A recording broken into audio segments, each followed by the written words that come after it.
right. Okay. Hi, everyone. Good afternoon. I'd like to introduce Admiral John C. Aquilino, Commander, United States Indo-Pacific Command, and Dr. Ely Ratner, Assistant Secretary of Defense for Indo-Pacific Security Affairs. They will brief you on some newly declassified images and videos of coercive and risky PLA operational behavior over the last year or so against U.S. aircraft operating lawfully in international airspace in the East and South China Sea regions. We will release these videos and images later this afternoon. And with that, I'll turn over to Dr. Ratner. Okay, great. Well, thank you, Sabrina. Good afternoon, everyone. I'd like to take this opportunity today to speak about the newly declassified pictures and videos shared by the department today that depict the PLA's sharp increase in coercive and risky operational behavior in the East and South China Seas. And in particular, I'd also like to discuss why it represents such a significant concern.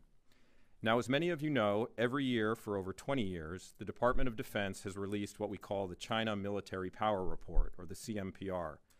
It's an important document because it's the department's authoritative public assessment of the PLA and the role it plays in helping to realize Beijing's broader ambitions. This year's report will be out soon, and taken together with today's announcements, it represents the department's most comprehensive depiction to date of this highly concerning behavior by the PLA. Well, last year's CMPR noted that PLA fighter jets were increasingly engaging in coercive and risky operational behavior. This year's CMPR provides a much clearer estimate of that disturbing trend. Specifically, since the fall of 2021, we have seen more than 180 such incidents, more in the past 2 years than in the decade before that. That's nearly 200 cases where PLA operators have performed reckless maneuvers or discharged chaff or shot off flares or approached too rapidly or too close to U.S. aircraft, all as part of trying to interfere with the ability of U.S. forces to operate safely in places where we and every country in the world have every right to be under international law. And when you take into account cases of coercive and risky PLA intercepts against other states, the number increases to nearly 300 cases against U.S., ally, and partner aircraft over the last 2 years. Now let me take a moment to explain why this matters so much from our perspective. For decades, the United States has operated in the region safely, responsibly, and in accordance with international law, and we will continue to do so. Our allies and partners welcome our military presence because it advances our shared vision for a free and open Indo-Pacific. This vision, which Secretary Austin described at the Shangri-La Dialogue this year, is characterized by respect for sovereignty, adherence to international law, belief in transparency and openness, freedom of commerce and navigation, equal rights for all states, and the resolution of disputes through peaceful means, not through coercion or conquest. And it's the peace and stability extending from this security environment that has provided the foundation for the region's shared prosperity. By contrast, the PLA's coercive and risky behavior, like the kind the department is highlighting today, seeks to intimidate and coerce members of the international community into giving up their rights under international law. It directly contradicts what the region wants for itself, and it can put lives at risk, the lives of our service members, the lives of our allies and partners' service members, and even the lives of PLA operators. The examples released by the department today may each look different, whether in terms of the distance between the lawfully operating U.S. asset and the PLA asset engaged in coercive and risky behavior, or in terms of how exactly the PLA asset behaves in any given interaction. But all of these examples we've released today underscore the coercive intent of the PLA by engaging in these behaviors, particularly in international airspace. And the bottom line is that, in many cases, this type of operational behavior can cause accidents, and dangerous accidents can lead to inadvertent conflict. In January of this year, for example, an American aircraft was flying in the skies above the South China Sea, safely, responsibly, and in accordance with international law, and hundreds of miles from land. A PLA jet fighter approached our asset at a speed of hundreds of miles per hour, clearly armed, and closing to just 30 feet away. In fact, once it was there, the PLA fighter jet lingered at that narrow proximity for more than 15 minutes. Just weeks before, Indo-PACOM had publicly released a video of a similar incident. And for the PLA to engage in this coercive and risky behavior so soon after that incident, indeed for PLA operators to continue this behavior at all, points to what this year's CMPR will describe as, and I'm quoting directly here, a centralized and concerted campaign. Let me say that again. A centralized and concerted campaign to perform these risky behaviors in order to coerce a change in lawful U.S. operational activity and that of U.S. allies and partners. We've also witnessed PLA pilots deliberately interfere with and create turbulence for U.S. operators by flying in front of U.S. aircraft at close distances. Photos from an incident in January 2022 show a PLA fighter jet crossing in front of a lawfully operating U.S. asset at a distance of just 100 yards, forcing the U.S. pilot to fly through the PLA's wake. Again, this is at speeds of hundreds of miles an hour and at an altitude of tens of thousands of feet. And this is not a one-off occurrence. In May of this year, as many of you know, Indo-PACOM released a video of a PLA aircraft speeding along a U.S. aircraft before cutting in front of it. You can even see the physical effects of the resulting turbulence on the aircraft and the crew. This is yet another disturbing sign of the PLA's coercive and risky operational behavior at a time when the PRC has declined our invitations to open lines of military-to-military communication at the senior-most levels. These images and videos speak for themselves. U.S. planes are operating safely, responsibly, and in accordance with international law. Indeed, the skill and professionalism of American service members should not be the only thing standing between PLA fighter pilots and a dangerous, even fatal accident. Yet, time after time, that is exactly what has prevented a disaster in the East and South China Seas. As Secretary Austin has said on numerous occasions, the PRC can and must end this behavior, full stop. For our part, the Department will continue to raise awareness about the dangers of the PLA's coercive and risky operational behavior. We will also continue to seek open lines of military-to-military communication with the PLA at multiple levels, including the senior-most level, because we believe these channels are crucial for preventing competition from inadvertently veering into conflict. Finally, the United States will not be deterred or coerced. We will continue to fly, sail, and operate safely and responsibly wherever international law allows. Our forces have helped sustain peace and stability in the Indo-Pacific for decades, and we will continue to do so every day. So I hope today's announcement can help increase understanding here in Washington, across the Indo-Pacific, and around the world about why the PLA's operational behavior is so concerning. Thank you, and I'll turn it over to Admiral Aquilino before we open it up to questions. Thanks, Dr. Ratner. Sabrina, good to see you. Thanks for inviting me to be here today. And to all of you in the audience, I've spoken to many of you, but not all of you, so I'm honored to be here, and I thank you for participating. Eli talked about the perspective and the challenges that exist as it applies to the PRC activity described in the report. I'm here to talk about these concerns from my perspective as the commander of U.S. Indo-PACOM. First, let me start by stating that the service members of Indo-PACOM, our uniformed members, our civilian warriors, every day operate in order to prevent conflict. That is, prevent conflict, not provoke it. Now, we do that in order to execute our functions and our missions, and that is to maintain a free and open Indo-Pacific. That free and open Indo-Pacific enables peace, prosperity, and stability for all the nations in the region. And we've done that for 8 decades. Indo-PACOM deters conflict by being ready every day, whether it's our warfighting capabilities, our operations, our relationships with our allies and partners, and our exercises. Let me point out that our joint force is highly trained, disciplined, and professional. Our air operations are planned, rehearsed, and executed safely every day. As the Joint Force Commander, I'm most concerned about the potential for accidents, the way Dr. Ratner explained them. And those accidents could lead to miscalculation. We must prevent these from happening in the theater. So let me be clear. Intercepts happen every day around the world. The vast majority are conducted safely and without incident. And there's no reasons for the intercepts with the PRC in the Indo-Pacific region to be any different. I'm here today because it's the operational commander's #1 responsibility to ensure the safety of our service members, and it's a responsibility I take very seriously. So highlighting these behaviors and ensuring that we can prevent them is a top priority. I want to thank you again for allowing me to be here today, and I look forward to your questions. Great. Just a quick note at the top, I'd ask that you keep your questions to this topic, and then we'll brief after for news of day. So with that, I'll go to AP, Tara Kopp.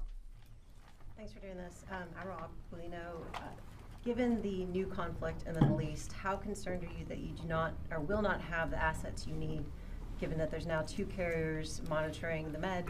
How are you able to continue to deter China if all of these assets need to go into potentially another Central Command conflict? And then for Dr. Ratner, given that there is also now a second conflict, have you been able to speak to any of your partners or allies about increasing production to get more 155, since now both Israel and Ukraine will need them? So thanks. Let me start.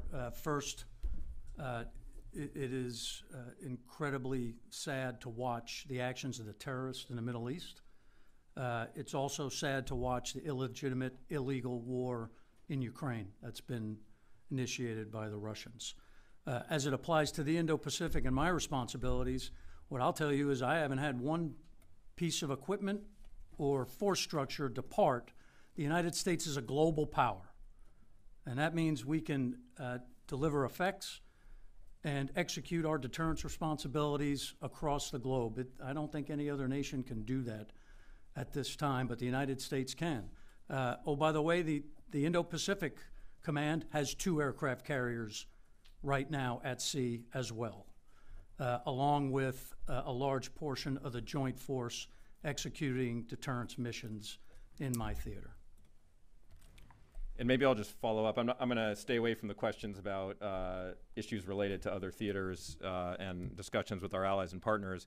But what I will say about this question of what does the events in other parts of the world mean for our policy and strategy in the Indo-Pacific and as it relates to the PRC, which is that, look, we have a 2022 National Defense Strategy, which has described the PRC as the department's pacing challenge. That remains true today. We have a presidential budget request for the department that reflects that strategy, a strategy-driven budget. And we have been, in addition to those investments, developing new operational concepts relevant to the region. We have been developing a more mobile, distributed, lethal, and resilient force posture in the Indo-Pacific. We've had a banner year in that regard over the last 12 months, a lot of great work in concert with Indo-PACOM from Japan, the Philippines, down through Australia. And in the meantime, we have been deepening our alliances and partnerships in the region, and to a T, our key alliances and partnerships in the region are stronger than they have ever been. As a result of that activity, you have likely heard department leaders say repeatedly, we believe deterrence is real and deterrence is strong, and we're doing everything we can to keep it that way. Just as a quick follow-up to that, though, is there concern in the region that while having to engage in both Ukraine and Israel, there might be a reduced capability to meet whatever threat is faced by those same countries by China? Like I said, we have been taking a number of steps to strengthen our commitment to the region, strengthen our deterrent to the region, and we will continue to do that. Patrice, Reuters? Admiral, just similarly on that, have you seen any indications or any intel that the Chinese are looking at this period of not distraction, but just focus on the Middle East and Europe as an opening for a potential not invasion of Taiwan, but operations against the island? And Eli, how many of these 180 that you described are unsafe and or unprofessional? Because that's been the standard by which we have measured dangerous behavior. So the coercive and risky seems subjective, whereas unsafe and unprofessional is what we're used to as sort of a metric for what is dangerous in this. Yeah, first, thanks. I'm certainly not going to discuss any intel that I've seen. What I'll say is historically, certainly all nations look at what's going on in the geopolitical space, in the military space, and I would expect there to be lessons learned. Indo-PACOM prepares every day to ensure we execute both of the missions the Secretary gave me. Number one, to prevent conflict in the Indo-Pacific. And number two, if mission one fails, be prepared to fight and win. So those actions go on each and every day in Indo-PACOM, and we would expect all nations to be watching these actions and then determining how that best fits into their future ways. That said, my forces are ready today. So just in response to your question, look, we have a very specific set of criteria that we use to articulate and describe particular behaviors. That is classified. It should remain classified, and what we are presenting today is a set of activities that we believe exhibit observable behavior and that we have cataloged along the lines that I have described. And look, I understand the desire for exactly how many of these, what's the exact number. One is too many. All right, that's our view here at the department. What we have provided and will be on the Pentagon website, if it's not up already, will be 15 specific incidences cataloging over this period from the fall of 2021 through today, the most recent case in September, and every one of these is one too many. Great, I'm gonna go to Janie. Thank you, sir. Chinese President Xi Jinping and the Russian President Putin summit will be held in Beijing. Also, North Korea and Russia's foreign ministers meeting in the Pyongyang tomorrow. How do you analyze the strength of military cooperation and solidarity between North Korea, China, and Russia? Thank you. First, we watch very closely the cooperation and certainly the concern from Indo-PACOM is the statement of a no-limits relationship between the PRC and Russia, the inability to denounce bad actions globally, and their increased cooperation exercises, and we watch it very closely. So two authoritarian powers working that closely together is certainly concerning. Secondly, on North Korea and Russia, with the transfer of weapons and capabilities that you've seen and been written about in the media is also of concern. So the region is gotten more dangerous, and we watch very closely. Why do you think China refuses military talks with the United States? Reason why? Yeah, you're going to have to ask my counterparts in China.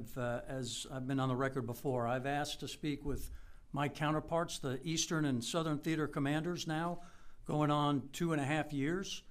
I have yet to have one of those requests accepted, and I look forward to speaking to my counterpart. I think developing that relationship would be critical to maintaining the peace and stability in the region. Great, Warren? The incidents you're talking about focus on intercepts in the air. I was wondering, are you seeing related action or a series of incidents in the maritime domain and an increase in that trend? I know there have been some incidents and some videos shared by DOD and others. Is there a similar trend you're seeing on the water? Yeah, maybe I'll take that first and then pass it over to Admiral Aquilino.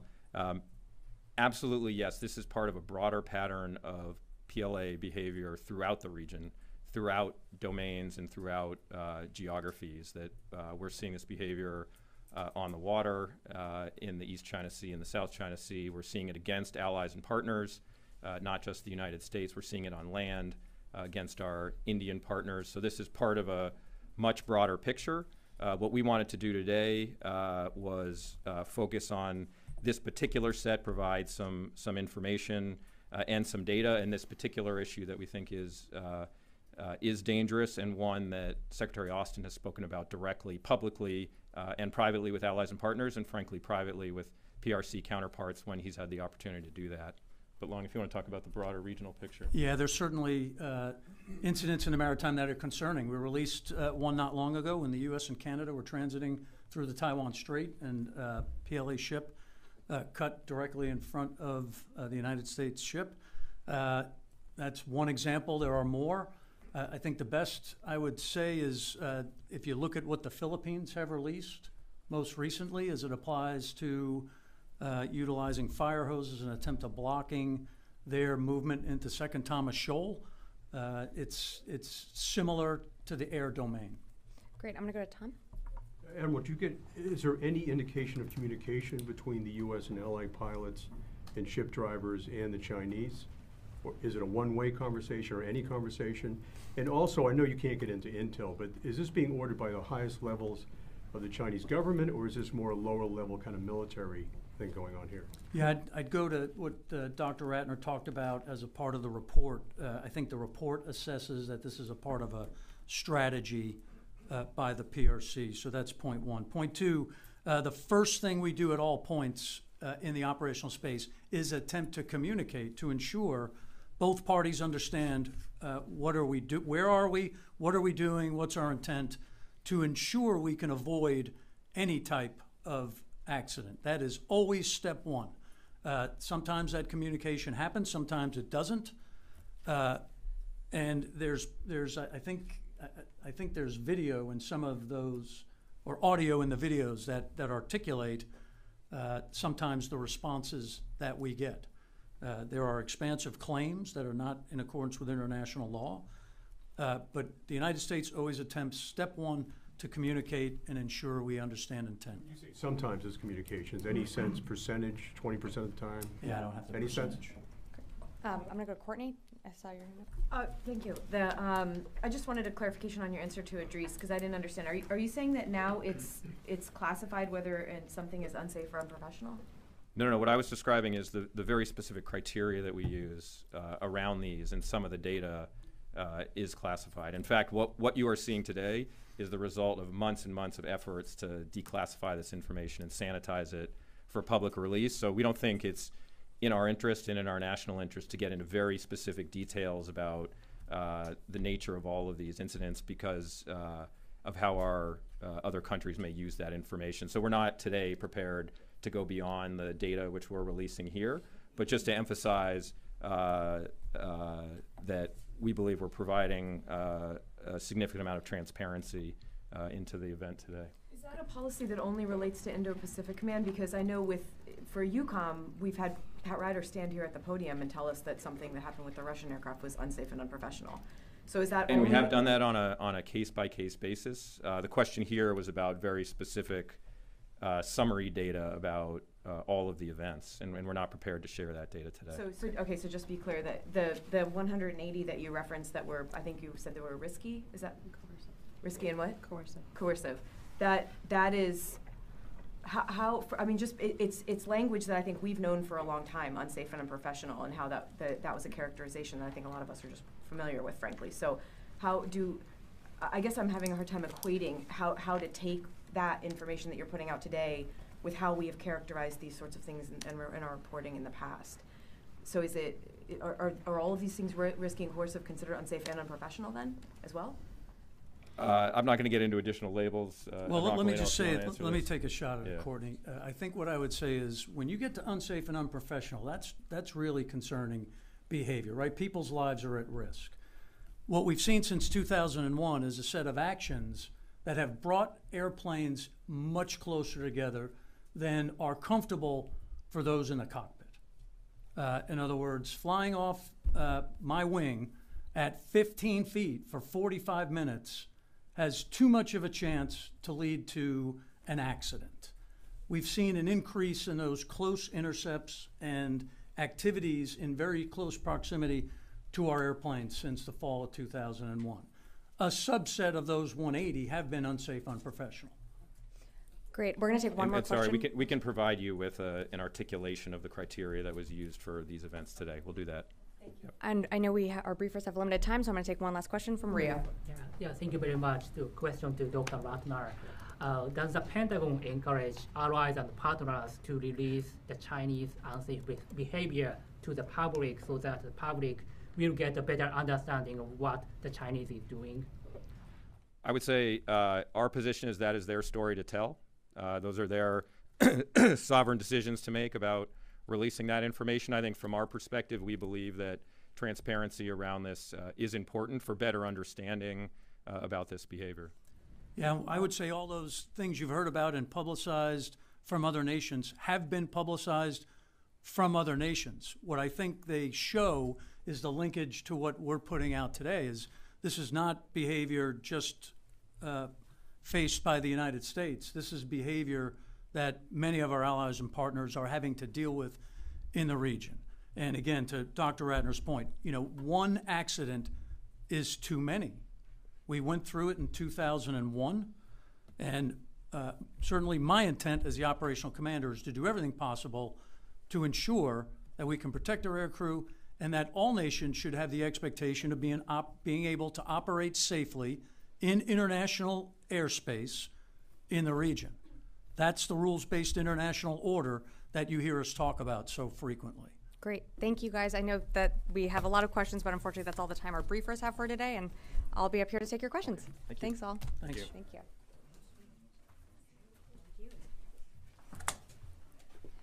All right. I'm sorry I couldn't get to everyone's questions today. I know there were a lot, but just have to be respectful of folks' time. And Megan, welcome back. Nice to see you here. So I just have a few things at the top here that I want to pass on, and then happy to dive into questions. So yesterday, as part of our continued engagement with our Israeli counterparts, Secretary Austin spoke with Minister of Defense Gallant about Israel's operations following Hamas's October 7th terrorist attack. The two have been in touch on a near daily basis since the attack, and I expect that they'll connect again soon. During yesterday's call, the Secretary reiterated that America's support for Israel's security remains ironclad and emphasized the importance of civilian safety as well as the humanitarian crisis in Gaza. Hamas specifically and indiscriminately targeted civilians and was barbaric in its cruelty, reminiscent of ISIS-style attacks. This was terrorism in its clearest sense. Hamas does not speak for the Palestinian people, and we will continue to raise the importance of adhering to the rule of law and the law of war under which civilians may not be deliberately targeted.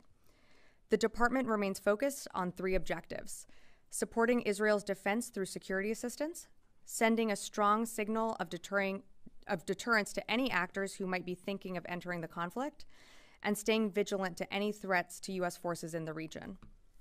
We are actively providing additional security assistance to the Israeli Defense Forces. Secretary Austin visited an airbase in Israel to see the latest arrival on Friday of security assistance, and our security assistance continues to flow, including munitions to meet Israel's urgent needs. With that, Secretary Austin issued a prepare to deploy order to approximately 2,000 DoD personnel from a range of units. This directive increases DoD's ability to respond quickly to the evolving security environment in the Middle East.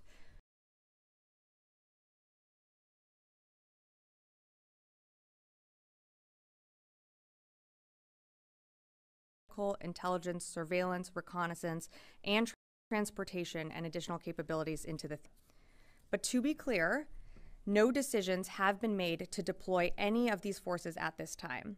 This order only puts these units on higher alert. The Secretary will continue to assess our force posture and remain in close contact with allies and partners. Also yesterday, Secretary Austin approved the extension of the Forward Carrier Strike Group's deployment in the Eastern Mediterranean. The Forward will soon be joined by the USS Eisenhower Strike Group, which, along with sending aircraft into the region, shows our seriousness and commitment to deterrence. And last, the 26th Marine Expeditionary Unit is moving to the region. The 26th MU is an adaptable military force composed of infantry, aviation, and logistics components, all operating under one command. Positioned at sea, the 26th MU is equipped to execute amphibious missions, respond to crises, and engage in limited contingency operations across a spectrum of military scenarios. And with that, I'd be happy to take your questions. Tara, why don't you start us off? Thanks, Sabrina. I wanted to ask about the Al-Ahli hospital bombing. I want to know if there's any indication that this was an Israeli airstrike that has potentially killed hundreds of Palestinians seeking treatment and shelter there, and if so, does that change the U.S. evaluation of whether or not to send things like JDAMs or other bombs to Israel? And then separately on Ukraine, could you discuss the arrival of the ATACMS, and is this part of a continuing package of ATACMS, for Ukraine and where they're possibly being sourced from? Sure. So I've seen the reports of the strike that you're referring to, or the hospital that was hit. I'm aware of the reports, but I don't have anything to offer further at this time. The Secretary, as I mentioned, has been in regular contact with Minister Gallant, emphasizing again that in this conflict that the law of war is being upheld. And that's not only something that's been consistently delivered in private, but also publicly. So I would just leave it at that. I just don't have more for you on those reports. Separately, on the ATACMs, you asked where they're being sourced from. I'm not going to. Is this part of an ongoing, will there be more shipments of ATACMs? Well, I'm not going to preview any future security packages that we are putting together for the Ukrainians. It's something that we're regularly consulting with the Ukrainians on what they need, but I'm just not going to preview anything that might be included in future packages. And in terms of where they're sourced from, I'm just not going to get into that at this time. Great. Sorry, right here, Jeff. Sorry, I was looking, but here. Just can the Defense Department identify the units that the 2,000 service members are in that are prepared to deploy? Also, you mentioned 26 MU. One of the missions that the MU trains for is a non-combatant evacuation operation. Is that why the 26 MU has been sent to the Eastern Med for a possible NEO? So the 26 MU right now does not have orders. They are there so that the Secretary and the President can make a decision if they are needed. They are in the region, but I'm not going to get into specific operational details at this time. In terms of and I'm sorry, could you repeat your first question on the? I was hoping you could say which units, the roughly 2,000. Sorry. Yeah. In terms of the units, again, this was a decision. The ready to deploy order came down yesterday from the Secretary. It is up to the commanders to start sourcing those units to figure out who would best meet the requirements that is needed, but those units have not been identified yet. So no one's gotten prepared to deploy orders yet? Not yet. This is just the Secretary made the decision yesterday, but the orders themselves and which units are going to be selected have not been selected yet. So I don't have that full list yet. Okay. Yeah. Yes.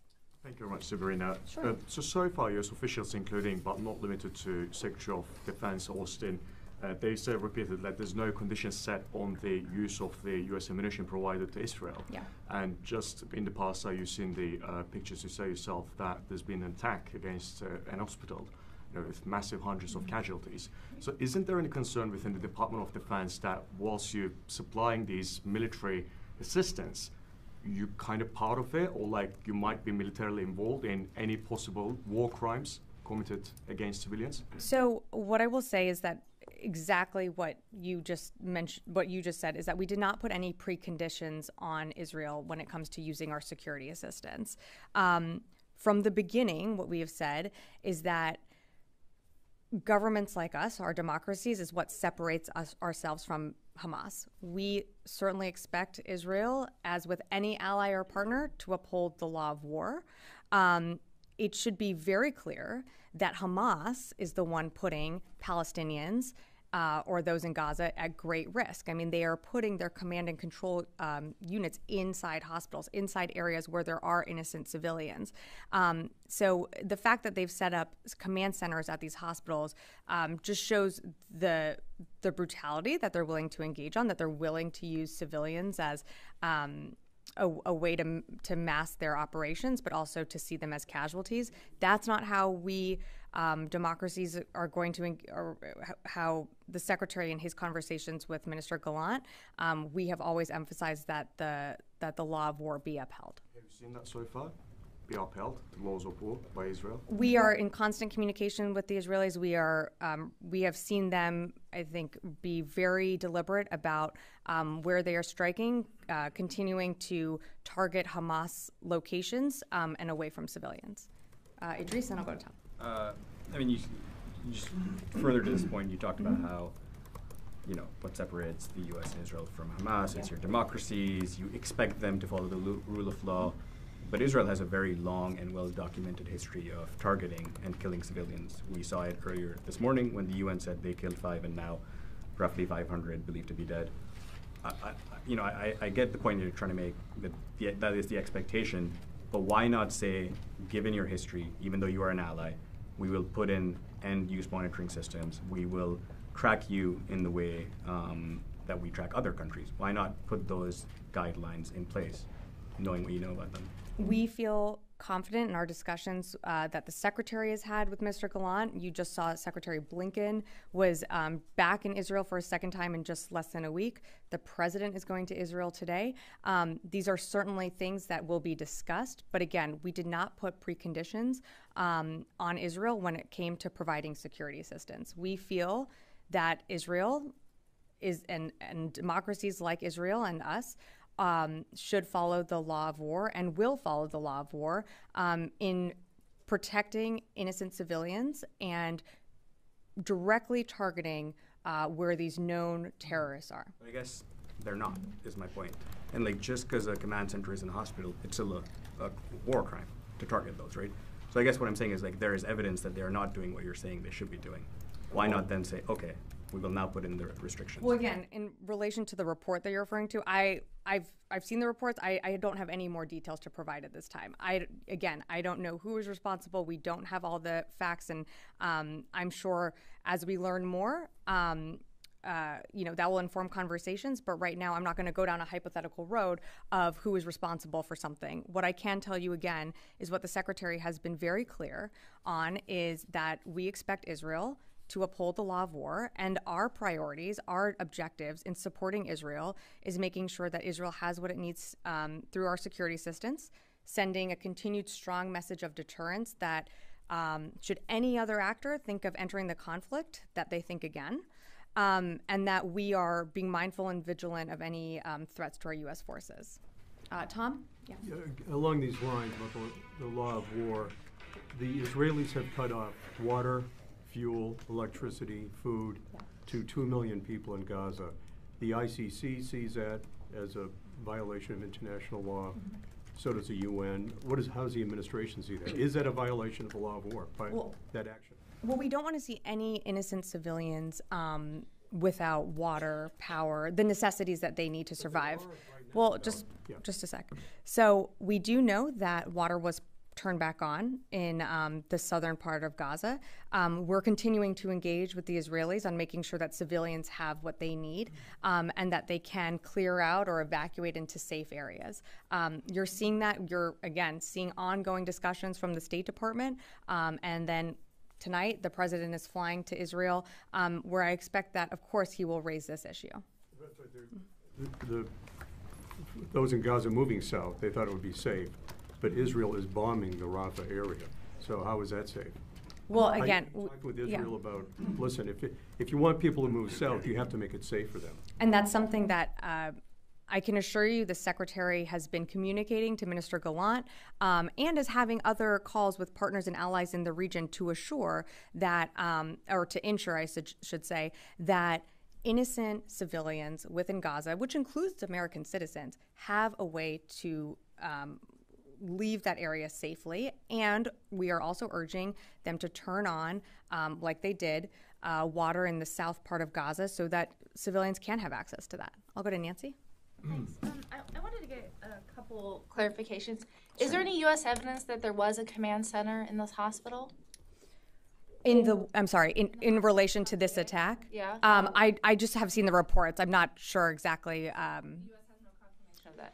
I wouldn't be able to speak to that because that gets to also intelligence. So I haven't seen which hospital. Again, I've been here. I haven't seen which hospital it was. So I've seen the reports, but I know what you're referring to, but I just don't have more information at this time. General Krill is in the area now. Yep. Is he currently trying to find out more? Who is he asking to determine what precisely happened at this hospital site and why it was struck? I know that General Kurilla is in the area, but I would refer you to the CENTCOM team to answer those questions. I just don't have more on his discussions. And lastly, you've said that Israel is launching targeted strikes, but I think by any objective measure, the Israeli intelligence failed to see the October 7th attack. Why does the Pentagon have so much confidence in Israeli intelligence to launch precise, accurate strikes in Gaza, given the failure of its intelligence community to see the threat to Israel leading up to the October 7th attack? Well, I'm not going to get into specific intelligence and what the Israelis are or what they can see now, but of course we are working with them when it comes to hostage rescue and recovery. We feel confident that we continue to share intelligence with the Israelis. We feel confident that they will be deliberate in their targeting and not target innocent civilians. I'm going to move on. Okay. On what basis do you have such confidence? What in the consistent theme you're hearing in these questions is that the U.S. is saying civilians won't be targeted, and yet we can't get a clear answer on what it's doing to make sure that civilians weren't targeted in this case. And I'm just looking for some clarity on that. Yep. So I'm not going to get into private conversations that the Secretary has with Minister Gallant.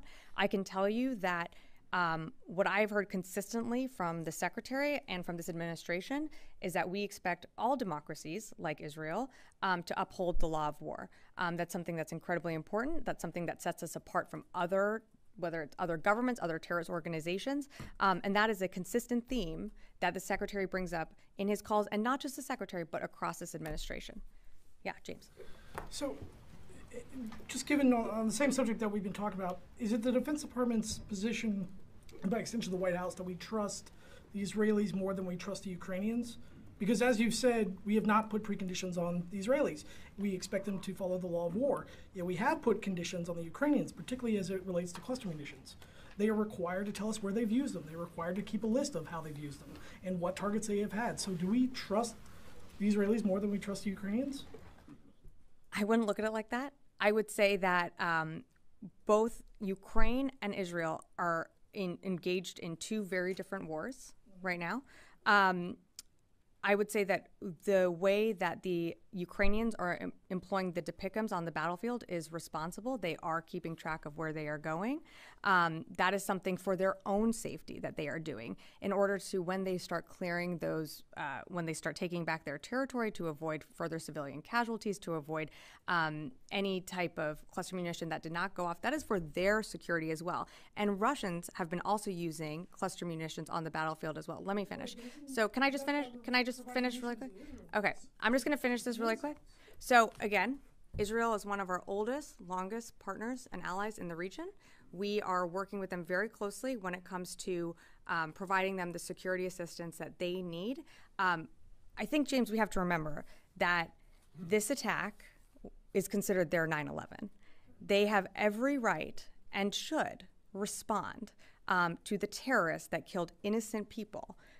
Again, in our conversations, we have been very clear that that the Israelis, when engaging, continue to uphold the law of war, that they allow civilians, innocent civilians, safe passage.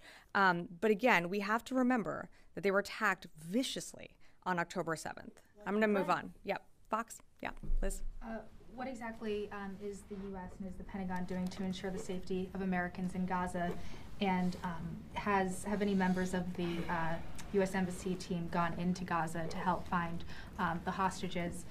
Separately, is the 26th MEU that's going to the region, could that be used to evacuate Americans from Gaza?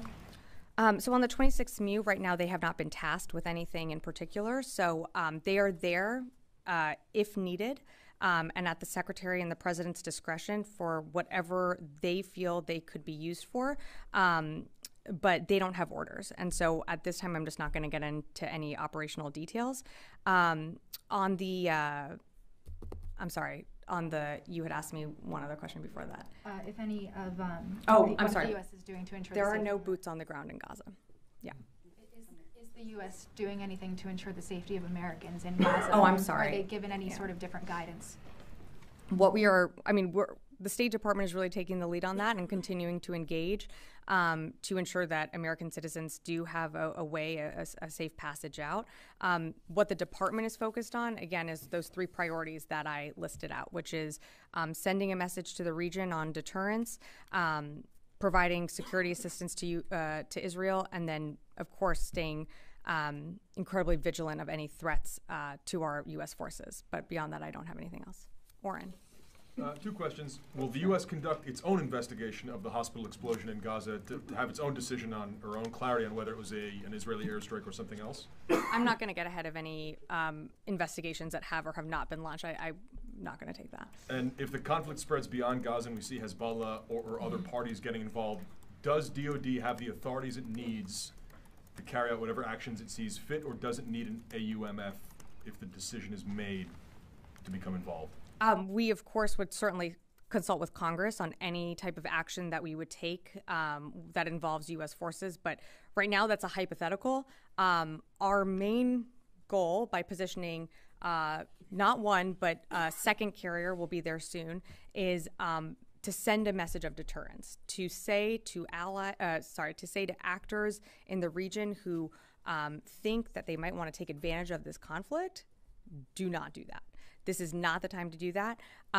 We remain focused, of course, on providing Israel what it needs, but again, our also biggest focus as well is sending a message of deterrence to the region.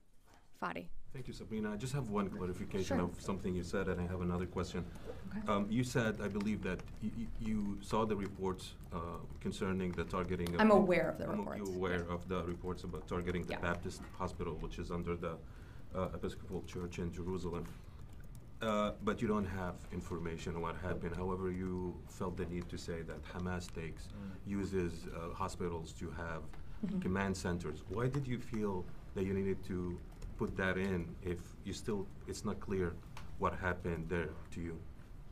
I wouldn't say that I was trying to conflate the two by any means. I was just trying to be specific, more specific on the fact that Hamas does integrate in high civilian populations and tries to set up command centers in places where should be used for innocent civilians to be treated, should be used for innocent civilians to seek medical care.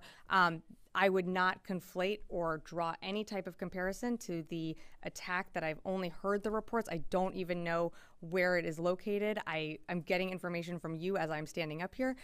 So I really wouldn't draw the comparison. I was trying to show you that Hamas is willing to use innocent civilians as essentially human shields. That's exactly what we saw with ISIS. And so I would be really mindful of not trying to draw any connection there, as I don't have any details on the report that you're referencing. And my question is, even before this hospital attack happened, more than 3,000 Palestinians have been killed, UN facilities have been targeted, 14 UN workers, staff members have been killed, 11 journalists, 15, thanks for correcting me. You say this, the Pentagon doesn't put conditions on how Israel use U.S. security assistance. Is this a matter of principle or should be tested against the realities on the ground? Is this like an open-ended commitment, or what Israel does matter here? I would say that, of course, what Israel does matters. Absolutely. Absolutely, this is a war. And absolutely, the actions that are taken, of course, matters. But that's why in our conversations, the secretary, this administration has been very clear about the law of war and what that means. And that's what does set us aside from other nations around the world who do not follow that. So again, I think that we have been very clear from all across our agencies about the incredible loss of life that we are seeing in Israel and in Gaza, but we feel confident in our conversations with the Israelis that, and we will continue to reiterate, that the law of war must be upheld. Yeah. Hi, thanks, Sabrina. Just a clarifying question. Given that there's no preconditions or tracking of the U.S. materiel once it's gone to Israel, you can't rule out how it's being used. So it's entirely possible that U.S. bombs have already been used to kill civilians in Gaza, whether or not that was intentional, but you can't rule that out, right? Well, that's a hypothetical, and I wouldn't get into that. Is it hypothetical, though? Setting aside whether or not it's a hypothetical, because we don't know where those bombs are going, okay. Does it not make your position untenable to keep saying again and again that there's no preconditions and that Israel respects the rule of law and so on? If that position is becoming harder and harder to sustain in the face of the mounting casualty rate that we're seeing every day from Gaza. I know I've said this many times, but the secretary is having near daily conversations with his Israeli counterpart. He is speaking to allies in the region. The Secretary of State was there, had an hours-long conversation with the Israelis and his counterpart. Again, we feel that the Israeli military is a very capable, very professional military. And I know I've said this, but what sets us apart from the world, democracies like ours, is not targeting innocent civilians. And that is important. And that is what you've heard the secretary continue to say in his conversations. And that's what we will continue to say. I respectfully get that. If it turns out that US weapons specifically have been used to target civilians, then will you change your position about no conditionality or tracking of US bombs? Well, again, as I said, that is a hypothetical, and I'm just not going to get into that right now. Laura, did you have a question? Yeah, I just wanted to ask you just about the support to the IDF if they go in and look for the hostages. Is there any type of support? Can you talk to the support that DoD is offering in terms of any special operations forces, intelligence, ISR, anything like that? Are there any troops on the ground in Israel dedicated to that mission? We do have a small team that has been at the embassy that has been engaging with their IDF counterparts when it comes to hostage recovery or hostage rescue. They are sharing intelligence and have been pretty latched up with the Israeli Defense Forces. But in terms of intelligence, any other additional operations, I just wouldn't get into that right now. And then are there plans to send additional shipments of weapons currently to Israel? Yes, you're gonna probably see a steady flow of weapons continuing to flow into Israel. I think as of today, there have been 5 C-17 aircraft missions that have successfully carried a range of security assistance into Israel. Those flights occurred between October 12th and October 16th timeframe. You're seeing almost near daily deliveries into Israel, and I would expect that those are going to continue to flow. Great, Carla. Can I get clarification on the 2,000 plus DoD personnel? Sure. Those personnel that will be preparing to deploy should the president make that call, would they be part of U.S. deterrence? Is this a reactionary force? Should Iran or Hezbollah expand the conflict, or is this additional support for Israel? So I would say that they are preparing to deploy. I would just want to make sure that we're very clear that they have not deployed. So if they are, it would be to surge support to the region. But what they are doing in terms of any type of planning, again, those decisions have not been made. And I think I said in my beginning, but what there would be focused on, or what these units that would be going would be able to help augment in the region, is air defense, security, logistics, medical, intelligence, surveillance, and reconnaissance, and transportation. And then switching really quickly to Russia, do you have any update on Chinese military support for Russia? I don't. Yeah. Does the president have to approve that? Like Carla just said? Yes, the president would have to approve prepare that. to deploy? Is that, Yeah. I'm sorry, I should know this. But The prepare to deploy is a decision that the secretary will make, but the decision to actually move them out would be at the presidential level. Can I? I just feel like there's been a lot of confusing reporting on this, so I just want to get it. The president doesn't have to approve the Secretary Austin issuing a prepare to deploy order for a unit. Right. Right. It's just the deployment is the threat. Okay. Right. Janie. Thank you, Sabrina.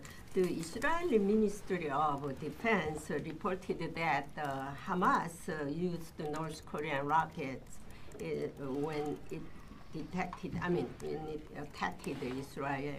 And recently also North Korea transported a huge amount of ammunition and artillery to Russia.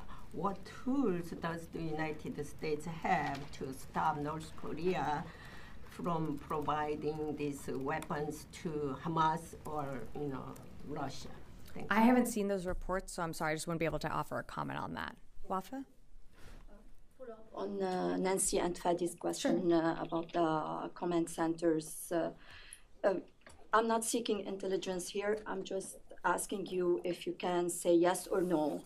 Have you seen evidence that Hamas is using these hospitals and schools as command centers? And obviously you're adopting the Israeli version of the story here. And if you didn't see this evidence, so you're justifying Israel of targeting these schools and hospitals? If you can just say yes or no. I would not say that we are justifying that by any means. We are certainly giving Israel the security assistance it needs to take out and to effectively push back on Hamas in Gaza. Again, I will reiterate as many times as you want. That does not mean the killing of innocent civilians.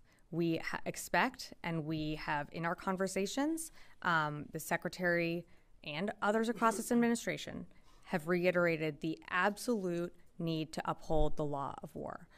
I would not conflate the two, as when I walked up to this podium, just got a note about the reports of this hospital. I do not know where it is located. I do not know if Hamas has a command and control center in it. All I can tell you is in the past, what we have seen of Hamas is the same thing we have seen of ISIS, is that they are willing to use human infrastructure to conceal and to hide behind in order to conduct their attacks. Israel has a very capable and professional military, and we believe that the security assistance that they are using in Gaza is going to be used properly and is going to be used to target Hamas, but also allowing for civilians, innocent civilians, to seek areas where they can go for humanitarian assistance. When you say properly, what do you mean by properly? Like all democracies should. Chris. Yeah. And this will have to be the last one. Sorry, I realize I'm late for a meeting. To clarify on the 2000 prepare to deploy order, you said it was up to commanders, but it's a presidential decision. So it's up to commanders to select the units. So have commanders selected units for specific capabilities, or what? I'm just trying to find out how much delegation is to the commanders here already, and how much is decided by the administration or this building. Nope, that's the commanders will identify the units that would be prepared to deploy, and then if they are needed and if they are called to deploy, that would be a decision that rises above. Can I just clarify one thing? Sure, but C-17. You're going to continue the assistance to Israel, but right now it's PGMs, interceptor missiles, artillery shells. Anything else, or is that pretty much what you're sending? I'm not going to get into more specifics on what else we are providing them. We are trying to meet their requests as rapidly and as quickly as we can. Of course, many of the things that have been reported are some of the things that they've requested, whether it's munitions, whether it's air defense systems. But again, we are working to meet their needs as quickly as we can, and we'll continue to flow assistance into the country. Guys, I got to wrap it there. Sorry, I got to wrap it there.